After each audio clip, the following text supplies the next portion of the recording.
Bonjour à tous. En cette période un petit peu difficile de confinement, je voulais vous proposer une vidéo que j'ai nommée Vivre au mieux le confinement et qui s'appuie sur le petit guide pratique du confiné qui a été élaboré par Mélanie Lafont, qui m'a donné l'autorisation d'en faire une vidéo et je la remercie grandement.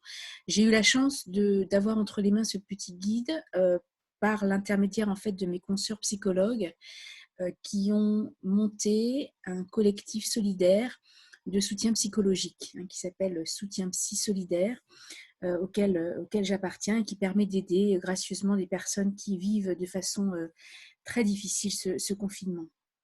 Alors, je vous propose qu'on balaye plusieurs points: les effets psychologiques du confinement, les stresseurs, les émotions que l'on peut être amené à vivre et enfin, comment bien vivre le confinement.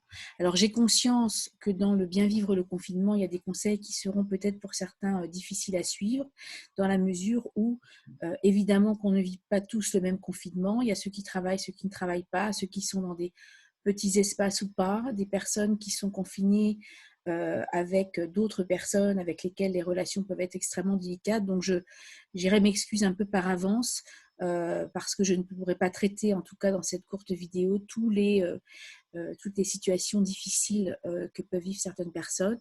Néanmoins, je reste à votre disposition si vous souhaitez me contacter en message privé. Alors, pour démarrer, les effets psychologiques du confinement, ils ont pour effet déjà d'augmenter considérablement les troubles anxieux. Donc pour les personnes qui ont des troubles de l'anxiété, évidemment que ça va être une période très, très compliquée. Et puis, ils ont pour effet également de provoquer plusieurs symptômes comme l'irritabilité, l'insomnie, les difficultés de concentration, l'indécision et puis pour certains, la résignation. Alors, quels sont les stresseurs du confinement? En voici quelques-uns. Bien sûr, il y a le risque de l'infection pour nous-mêmes et pour nos proches, qui est là présent, évidemment. Le manque d'informations claires et fiables.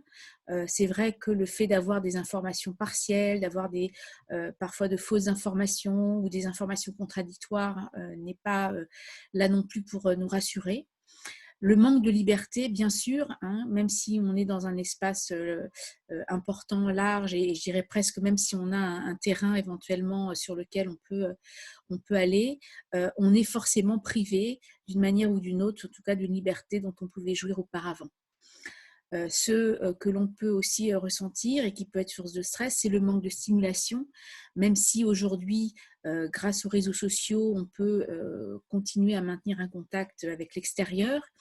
Néanmoins, notre vie sociale est forcément réduite pour la plupart d'entre nous. Donc évidemment que la solitude contrainte peut être aussi quelque chose de compliqué. Et puis enfin, l'incertitude sur est-ce que j'ai contracté le virus ou pas, est-ce que je suis immunisée ou pas, qu'en est-il de la durée de ce confinement, mais c'est aussi comment va se passer le déconfinement, à quelle échéance, comment ça va se passer derrière. On nous parle d'ores et déjà de crise économique et puis peut-être aussi de crise psychologique, parce que je pense qu'on ne sortira pas forcément tous indemnes sur le plan psycho-émotionnel de cette période difficile. Alors, les émotions qui peuvent nous traverser en ces moments de confinement sont bien sûr l'inquiétude et la peur, on vient déjà d'en parler un petit peu, la colère, la frustration, l'impuissance, parce que finalement, on est effectivement obligé d'être confiné, on n'a pas le choix, donc c'est aussi accepter cette nécessité pour motif sanitaire. Il peut y avoir une forme d'abattement et de tristesse. C'est vrai qu'on peut être un petit peu démotivé, une espèce de vacuité dans laquelle on est, où le temps finalement se distend. Et puis probablement aussi une perte des repères qui évoque comme une phase de deuil. Pour certains, une perte de travail, une perte d'activité. Donc tout ça peut être effectivement très difficile à vivre. Et puis l'ennui, parce que c'est vrai qu'on se retrouve pour certains face à soi-même, dans des espaces qui peuvent être réduits, pour certains sans connexion Internet. Donc c'est vrai que c'est très compliqué, ça demande, je dirais, une vie intérieure intense, ou une capacité en tout cas à convoquer son intériorité, ou être capable de revenir parfois à des activités qu'on a peut-être un petit peu mis de côté, comme la lecture ou écouter de la musique.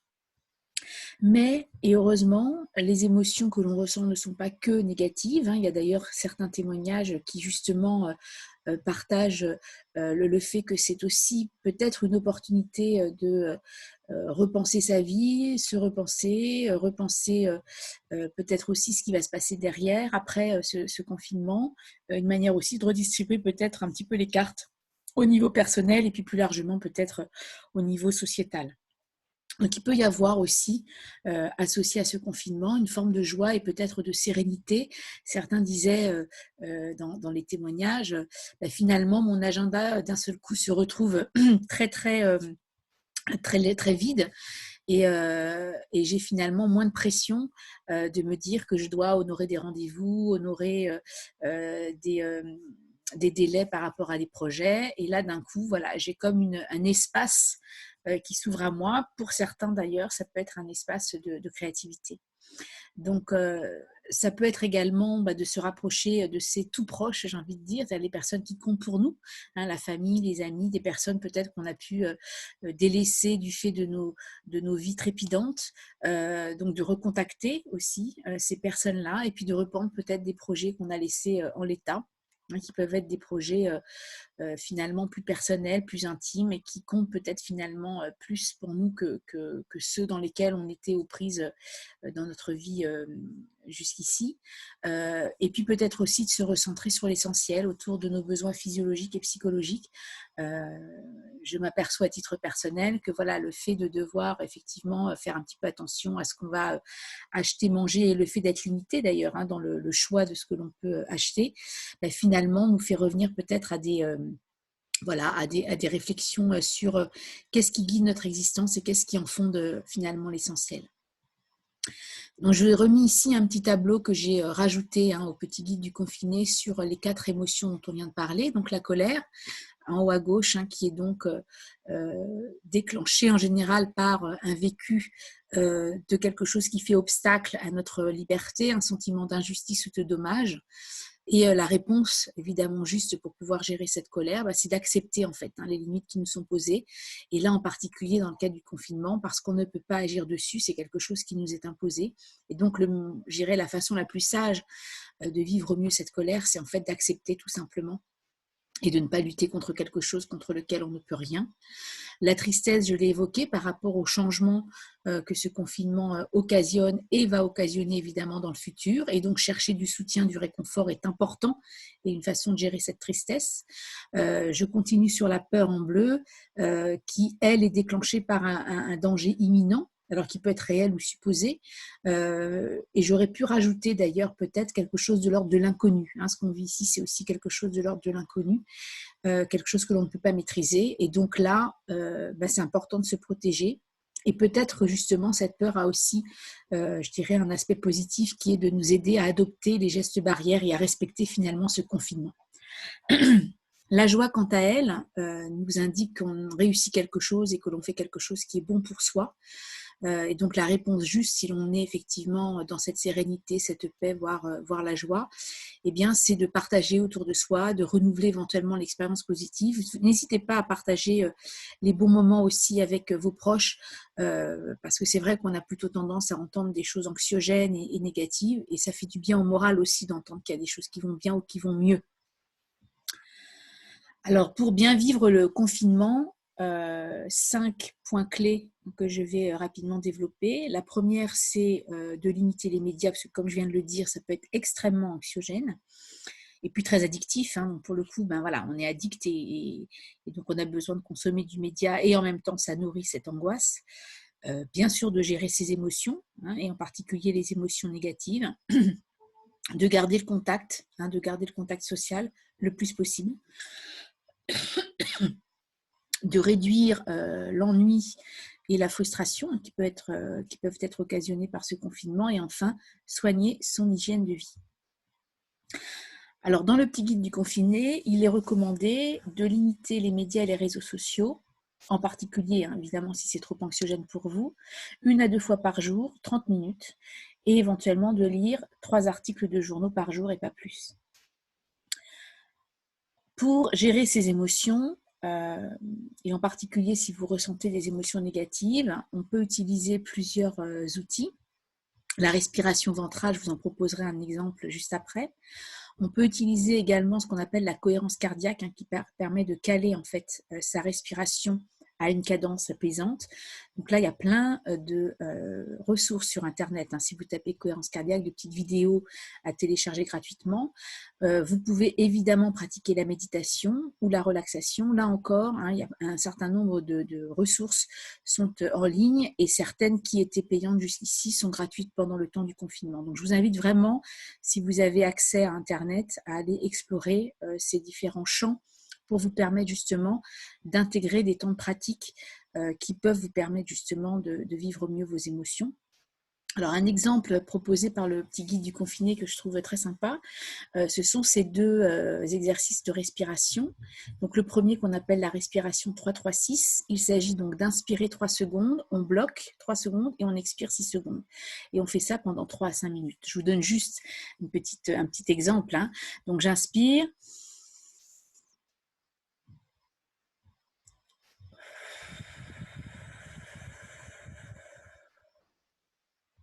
J'inspire à nouveau.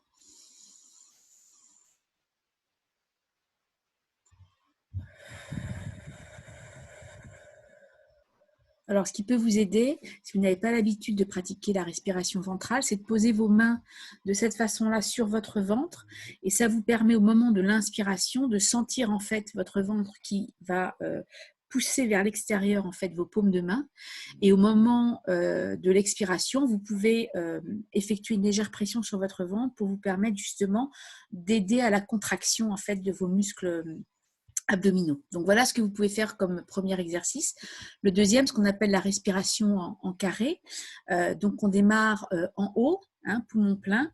1, 2, 3, pardon, on commence par l'inspiration. Donc 1, 2, 3, 4, 4 temps sur l'inspiration. Puis on reste, là encore, on fait on bloque la respiration poumon plein sur 4 temps. On expire sur 4 temps et enfin on refait une pause poumon vide, 1, 2, 3, 4, à nouveau 4 secondes, 4 temps. Et on redémarre et on peut faire ça là aussi plusieurs minutes. Donc on démarre sur une inspiration, je vous fais juste une rapide démonstration.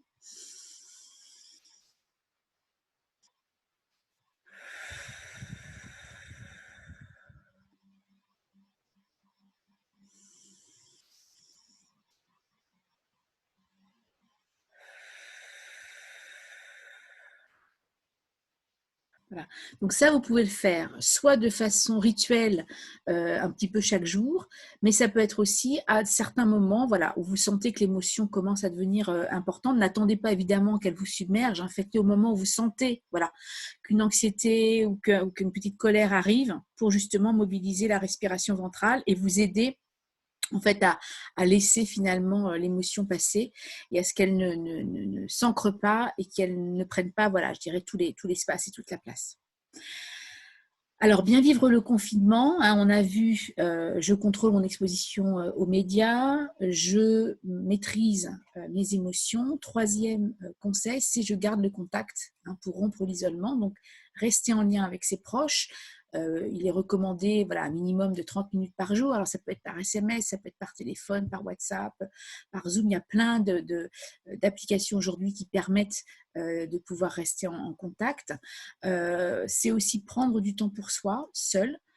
Pour certains, d'ailleurs, on l'entend dans les témoignages, la vie collective 24 heures sur 24 peut être parfois extrêmement compliquée. Alors, il est clair que dans les espaces petits, où on ne peut pas avoir chacun sa pièce, c'est extrêmement difficile de trouver ces moments-là.